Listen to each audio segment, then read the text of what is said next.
गुरुदेव है। यज्ञ समाप्त कर गोपालेश्वर अपने आसन से उठ खड़े हुए। अब उन्हें पंचमढ़ी के आसन पर बैठना है। आसन के पास ही देखा तो विजयकांत अपनी जगह पर नहीं था।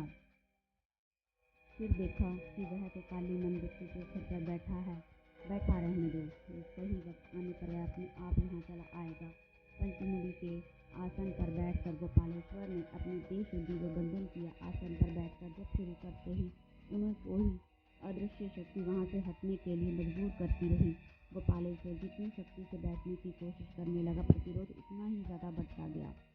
हवा अब आंधी के जैसे चलने लगी थी। आसपास के पेड़ों की शाखाएं टूटने लगी। काली मंदिर के पास खड़े 2-3 लोग यह देखकर डर गए। वो सभी शमशान से बाहर की ओर भागे।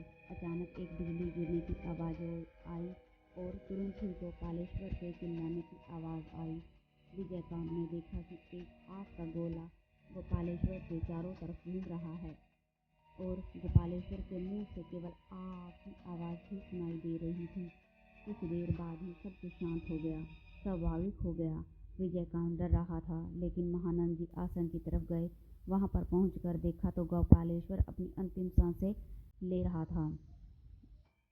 महानंद जी बोले, गोपालेश्वर, मैं महानंद, मुझे पहचाना? बचपन में मैं जिसके साथ खेला था, क्या उसे भूल सकता हूँ?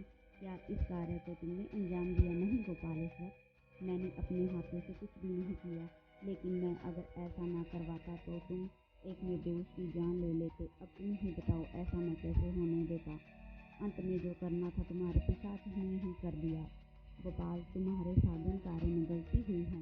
गोपालेश्वर धीरे धीरे बोला, पिताजी की बात ही सत्य है नंद। उन्होंने मुझसे एक बार कहा था कि मेरी अकाल मृत्यु होगी। गोपालेश्वर, वही अकाल मृत्यु मारा गया, इसलिए महानंद जी ने उसके शव को नदी में डाल दिया और फिर खुद नहाकर विजयकांत के घर पहुंचे। अगले दिन गुरुदेव अपने घर लौटेंगे, इसलिए विजयकांत ने पूछा, किसने मारा तांत्रिक को? उसने।